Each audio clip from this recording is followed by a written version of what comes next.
Madame, Messieurs, bonjour, très heureux de vous retrouver sur Panafricaniste TV, la chaîne de télévision des panafricanistes. Vous êtes d'ailleurs très nombreux tous les jours à nous suivre et nous sommes très heureux. Et on espère tout simplement que dans les jours à venir, nous vous apporterons toujours le meilleur de l'information. La grande interrogation du jour, CEDEAO, le Sénégal, le Togo et la Côte d'Ivoire rejettent la limitation des mandats. Paris à la manœuvre, c'est notre grande interrogation. Eh bien, mesdames, messieurs, on parle de la CEDEAO. Le Sénégal, le Togo, la Côte d'Ivoire rejettent finalement la limitation des mandats présidentiels. Mais on se pose la question de savoir pourquoi. Pourquoi ce sont ces trois pays qui, jusqu'à preuve de contraire, rejettent la limitation des mandats présidentiels. Pourtant, on nous avait fait croire, il y a encore quelques années, que la Côte d'Ivoire, le Sénégal et le Togo étaient des pays qui connaissaient justement l'alternance et surtout la démocratie. Le Sénégal, le Togo et la Côte d'Ivoire sont les trois pays sur les 15 de la CEDEAO qui ont refusé de signer vendredi dernier à Accra, au Ghana, un amendement sur le protocole de l'organisation sous-régionale sur la démocratie et la gouvernance. Renseigne d'ailleurs le docteur Cheikh Tidiane Diaye, vice-président du conseil départemental de Ziguinchor. Ce protocole impose la limitation des mandats présidentiels à 2, ainsi que l'impossibilité de modifier la loi électorale 6 mois avant les élections. Macky Sall, Alassane Dramane Ouattara et Faure Gnassingbé sont les 3 seuls chefs d'État qui ont émis des réserves à l'amendement qui a été soumis à l'appréciation des ministres des Affaires étrangères des pays membres. Et notre grande interrogation, c'est pourquoi ? Pourquoi est-ce qu'ils ont refusé? En tout cas, pour répondre à nos questions, nous sommes avec le docteur Jean-Paul Mbelec ce matin. Docteur Jean-Paul Mbelec, bonjour. Bienvenue à vous. Bonjour Steve. Bonjour à tous les téléspectateurs de Panafricaniste TV. Bonjour à l'équipe technique. Et je t'écoute, Steve. L'organisation sous-régionale de l'Afrique de l'Ouest pour la démocratie et surtout la gouvernance a pris une décision formelle. Il faudrait que du côté de l'Afrique de l'Ouest, on n'entende plus parler de coup d'État. Et ils ont pris une décision qui est celle-ci. Personne ne devra, ce protocole impose d'ailleurs, la limitation des mandats présidentiels à 2, ainsi qu'à l'impossibilité de modifier la loi électorale 6 mois avant les élections. Seulement, 3 pays de l'Afrique de l'Ouest ont pris l'initiative de botter en touche cette décision, pour ne pas dire ce protocole. Il s'agit du Sénégal, du Togo et de la Côte d'Ivoire. Vous, quelle est votre réaction? Oui, pour les coups d'État, à mon avis, c'est un coup d'épée dans l'eau. Parce que personnellement, je suis pour les coups d'État. Enfin, je suis pour tout d'ailleurs. Tout ce qui sied au peuple, tout ce qui permet la libération du peuple. Parce que le peuple peut être sous le joug d'une dictature quelconque, un despote quelconque, même quelqu'un qui a été bien élu mais qui tourne mal, enfin qui joue plus dans le sens de l'intérêt du peuple, qui le fait souffrir. C'est un coup d'État bienvenu pour nous en débarrasser et en s'appuyant sur le peuple, je ne vois pas pourquoi on va rejeter le coup d'État, quoi.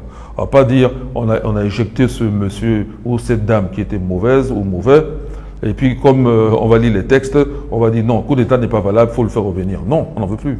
Oui. Bon, c'est un moyen pour le faire partir. Donc pour le coup d'État, je pense personnellement, c'est un coup d'épée dans l'eau. Par contre, pour la limitation des mandats, ça, dans nos traditions, ça n'existe pas. Mais dans la République, puisque c'est de ça qu'il s'agit, tous ces pays portent le nom de République, ça peut marcher. Puisque la République va avec la démocratie. Dans la démocratie, il y a le vote. Et puis on peut mettre comme règle 2 mandats et pas plus. Et la Constitution, c'est pareil. On peut dire que bon, si moi on ne laisse pas le temps à l'opposition, aux adversaires de suivre, puisque c'est le gouvernement qui en décide. Donc il faut faire avant les 6 mois. Voilà. 6 mois avant au moins l'échéance électorale majeure comme la présidentielle. Ça, c'est pour éviter ceux qui seraient tentés de manipuler la Constitution à leur avantage, quoi. Voilà. Et durer au pouvoir, en fait. Là, j'adhérerais parce que ça rentre dans la logique de cette démocratie bourgeoise, occidentale, et que nous adoptons encore chez nous, et ça rentre dans la logique de république, telle que nous l'adoptons encore chez nous. Mais les 3 pays-là, que tu as nommés précisément, Steve, oui, leur problème c'est quoi? Macky Sall veut un 3e mandat. Parce que déjà, la constitution du Sénégal actuellement, qui n'a toujours pas modifié, que je sache, lui interdit le 3e mandat. Donc lui, il veut un 3e mandat. Bon, il n'a pas encore signifié, mais beaucoup de choses vont dans ce sens-là. Que monsieur souhaiterait, puisque un modèle à imiter, c'est monsieur Ouattara. Sieur Ouattara, qui a déjà eu son 3e mandat, qui n'avait pas le droit, il a inventé une raison quelconque là, mais le pire c'est qu'il a tué les gens pour ça. Ce 3e mandat s'est nourri de sang des Ivoiriens. d'innocents Ivoiriens. Alors, donc, lui, il aimerait aller vers un 4e mandat, M. Ouattara. Pourquoi pas? C'est le cas de Faure Gnassingbé. Quand c'est à Faure Gnassingbé, oui, c'est son cas, lui, il n'y a même pas d'alternance, puisque monsieur succède au papa. C'est tout la dynastie Gnassingbé. Hein. Oui. Mais le problème de ces gens-là, c'est que nous ne sommes pas en royauté africaine. Là. Si on était en royauté, on ne discuterait pas de la limitation des mandats. Mais comme on est en république, et que la marque déposée république n'est pas la leur, la marque déposée république vient de l'Occident. Donc voilà, il y a une pratique pour ça. D'ailleurs, c'est pour ça que l'Occident nous critique. À tort ou à raison, nous critique, parce que c'est leur marque déposée, oui. La République, la démocratie, telle qu'on la pratique. Donc, M. Faure Gnassingbé, lui, déjà, il n'y a pas d'alternance, il la refuse à ses concitoyens, donc il aimerait enchaîner un 4e mandat. Donc, quand on a des énergumènes pareils, on comprend, Steve, ils défendent leur intérêt égoïste, c'est-à-dire qu'ils ne se soucient pas de leur peuple. Ils n'ont aucune logique mathématique dans les têtes. En d'autres termes, ce n'est pas des Africains dignes de ce nom. Un Africain digne de ce nom, il a un minimum de logique mathématique qu'il applique dans sa vie. Je ne dis pas seulement les mathématiques au tableau noir ou sur une feuille. Je dis appliquer ça dans la vie, dans sa propre vie.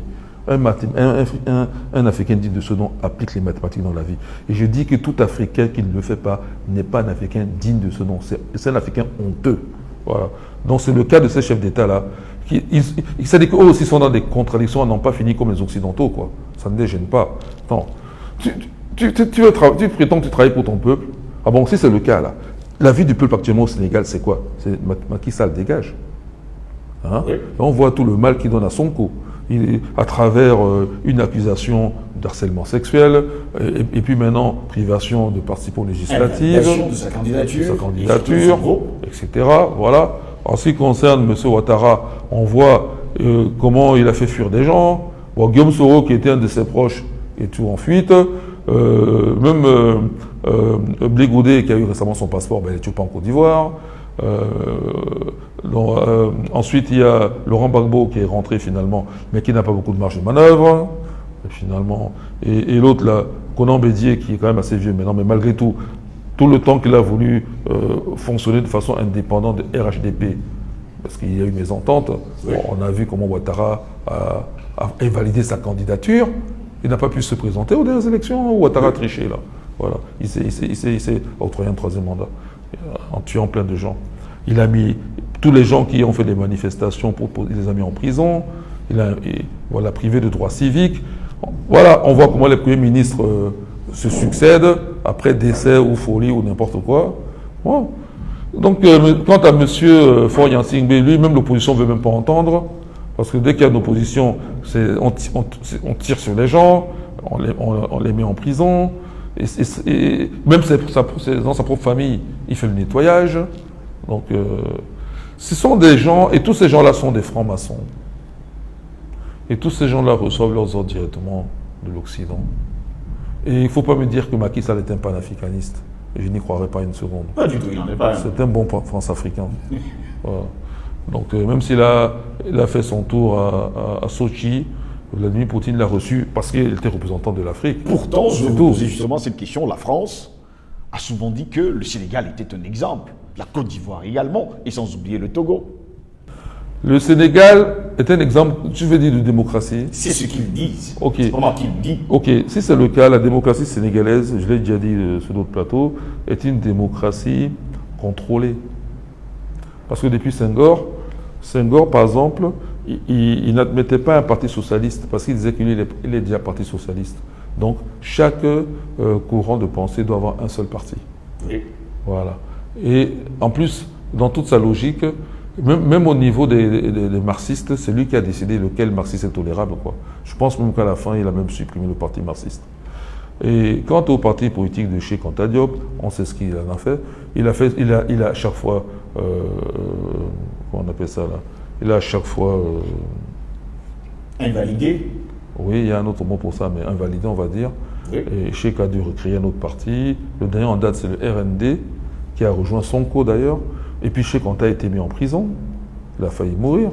Donc c'est ça la démocratie sénégalaise. En fait, c'est une démocratie contrôlée. C'est-à-dire que tant qu'on avait la garantie que les gens qu'on a retenus comme faisant le jeu démocratique au Sénégal n'étaient pas des révolutionnaires qui pouvaient remettre en cause l'ordre colonial, ça passait.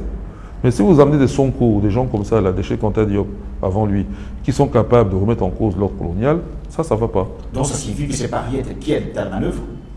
Oui, en fait, nous savons aujourd'hui, Steve, Oui. que quand on dit Paris, ce n'est pas que Paris. C'est Nous le savons. l'OTAN. Donc c'est l'OTAN qui a la manœuvre, Paris étant un représentant. Voilà, bien sûr. Ils ne veulent pas que les Africains soient libres et indépendants, souverains, qui jouissent de leurs richesses que Dieu leur a données naturellement. Et c'est normal que l'Afrique ait les richesses données naturellement, puisque l'homme est né en Afrique. Tu vois, Dieu, le Créateur, toi tu es chrétien, Steve, il met l'homme là, dans le paradis qu'on appelle l'Éden. Sauf que l'Éden, ça s'appelle Afrique. Puisque là où l'homme est né, c'est ça qu'on appelle Éden. Oui. Et nous savons scientifiquement que l'homme est né en Afrique. Donc l'Éden, c'est l'Afrique. Mais c'est le paradis, non? Donc c'est normal qu'il y ait toutes les matières premières là-bas. Il te met là pour que tu aies de quoi vivre. On est d'accord? Il y a la flore, la faune, tout est riche, quoi.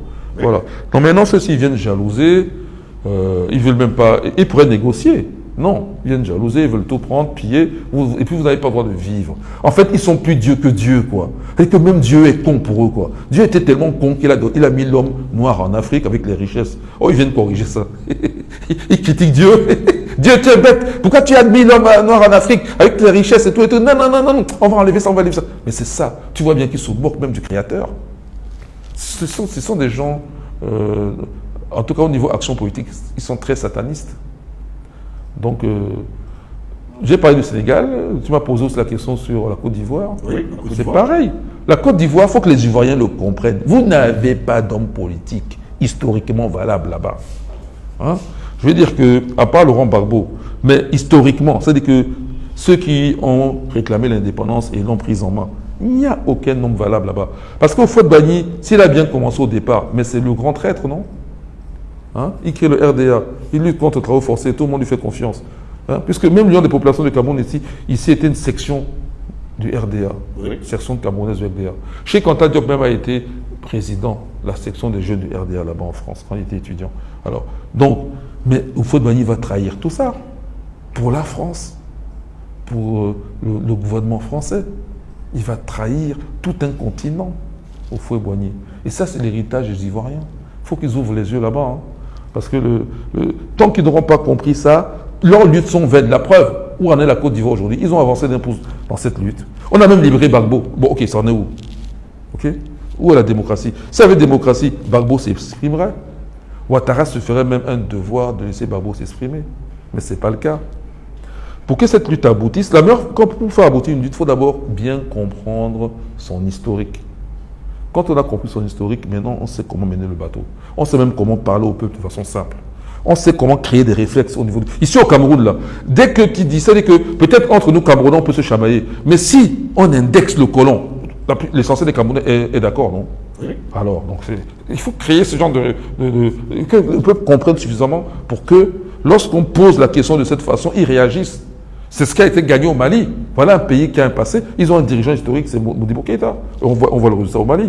On va au Centrafrique. Je crois que c'est par hasard que ça arrive au Mali, en Centrafrique. Mais il y a un dirigeant historique au Centrafrique. C'est Boganda.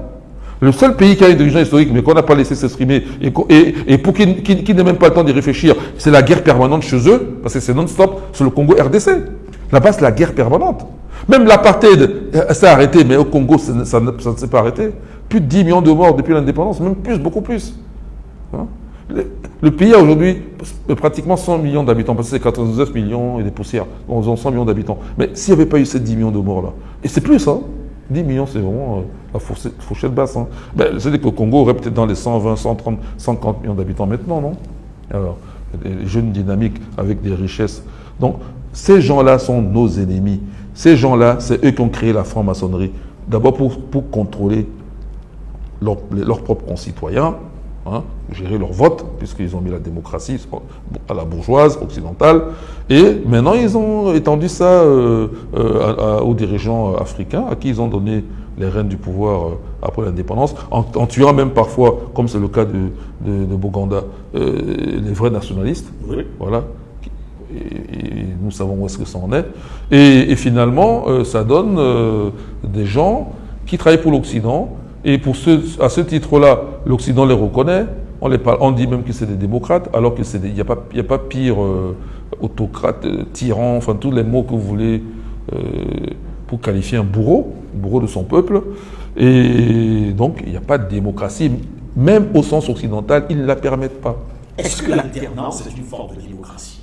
Puisque parfois sur le continent africain, il y a des discussions entre Africains qui disent qu'il faut l'alternance au pouvoir. On a vu le cas par exemple du côté du Sénégal, il y a eu l'alternance. Je commence déjà par Senghor, d'accord, on a Abdou Diouf, on a Maître Abdoulaye Wade, Macky Sall aujourd'hui, il y a une succession, mais on a l'impression que les choses ne changent pas. Oui, c'est même en Europe, hein, l'alternance est trompeuse. En fait, alternance, ça veut dire quoi? Celui qui est là au pouvoir, il s'appelle bonnet blanc. Le prochain qui arrive s'appelle blanc bonnet. Oui. Sans compter que ça peut aussi être encore bonnet blanc. Oui, ça peut même être encore bonnet blanc. Non, je vais donner un exemple. Voilà. Imagine, Steve, que ce soit plutôt Mélenchon qui était au second tour contre Macron. Oui. Il avait des chances de gagner. Hein. Il avait des chances de gagner. Macron ne serait pas passé. Macron, il fallait Marine Le Pen parce que, bon, dans le système français tel qu'ils l'ont construit dans la tête des gens, une femme ne peut pas encore être chef d'État. Il y a ça aussi. Il y a aussi le fait que c'est le Front National, enfin le Rassemblement National. Oui. Voilà. Bon, mais peut-être ce côté-là va évoluer parce que comme maintenant ils ont eu beaucoup de députés là, et que Marine Le Pen. Elle en a eu, je pense, plus de 80. Voilà. Et Marine Le Pen, ça fait longtemps qu'elle fait le nécessaire pour être dans le jeu politique, admis par ceux qui gèrent en réalité ces pays-là, les vrais. Oui, très bien. Voilà. Voilà. Donc peut-être que la prochaine fois, ils passeront plus facilement. Mais imagine ce que c'était Mélenchon. Et non, Mélenchon gagne. Tu crois que ça change juste pour la France? Non. C'est bonnet blanc, blanc, bonnet. Macron est bonnet blanc. Parce que, prenons par exemple le problème de l'Ukraine. Ils sont tous les deux d'accord. Oui. Les deux, ils sont d'accord. Et sur beaucoup d'autres problèmes, ils sont d'accord. OK? Même sur l'immigration, ils sont d'accord. Jusqu'à même rejoindre Marine Le Pen par certains aspects. Parce que quand on dit qu'on va renvoyer des étudiants africains, pourquoi? Est-ce que nous on renvoie les étudiants français? Un étudiant français peut passer 100 ans au Cameroun sans même aller s'inscrire à l'université. On ne va pas l'embêter? Jamais. Alors pourquoi eux ils le font? Ils le font parce que dans leur ADN, c'est inscrit que l'Africain là, on ne peut pas le laisser en paix. Il faut toujours le torturer. Il faut toujours qu'il soit dans la gêne permanente. Que ce soit chez lui.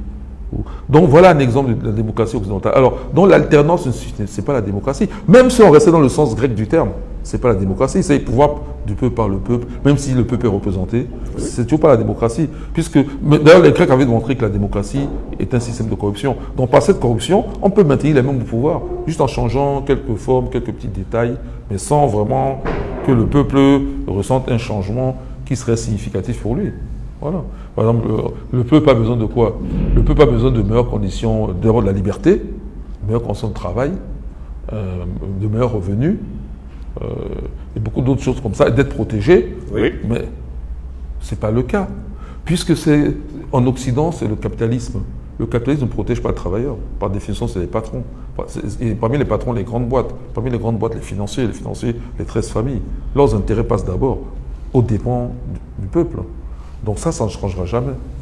Maintenant, il y a une autre partie des Africains qui pensent que on élit quelqu'un à la tête d'un État, il reste et demeure, et on voit ce qui va se passer. Il reste éternellement, tu veux dire? Oui. C'est-à-dire qu'en fait, c'est un monarque. Oui. Moi, je n'ai rien contre, à condition que d'être dépend des classes, c'est un monarque. Mon esprit mathématique fait que je n'aime pas la contradiction. Si tu dis que c'est un monarque dès le début, bon, ok, il peut même s'imposer par la force, hein, mais je sais qu'un monarque, lui, n'a pas de limitation. Et après, lui, c'est son fils qui suit. Mais pourquoi tu dis République, démocratie? C'est que je prends le texte, quoi. Je regarde même comment l'Occident même le définit, quoi. Là, il y a une contradiction. Et nous, on ne supporte pas la contradiction. Donc, autant dire qu'on a des monarchies en Afrique. Ça signifie que, finalement, tous les États africains qui existent aujourd'hui doivent être refaits. Ah ben ça, c'est sûr. Je n'ai rien contre les monarchies, moi. Je suis d'accord. Ça doit être refait, mais ce que nous, on veut, c'est-à-dire que même si quelqu'un vient et dit qu'il est monarque, ce n'est pas pour autant qu'il ne sera pas combattu. Hein. Qu'il ne s'imagine pas parce qu'il aura déclaré, parce que il ne faut pas croire que parce que ce que je viens de dire là veut dire que je me déclare monarque et maintenant je vais être tranquille. Non, non, c'est même pas ça, Steve. Que tu sois monarque, dictateur, tous les titres que tu veux, républicain, mets tout ce que tu veux, Steve. Tu dois assurer le bonheur du peuple. Parce qu'un peuple qui est dans le bonheur ne t'embêtera jamais. Oui. C'est aussi simple que ça.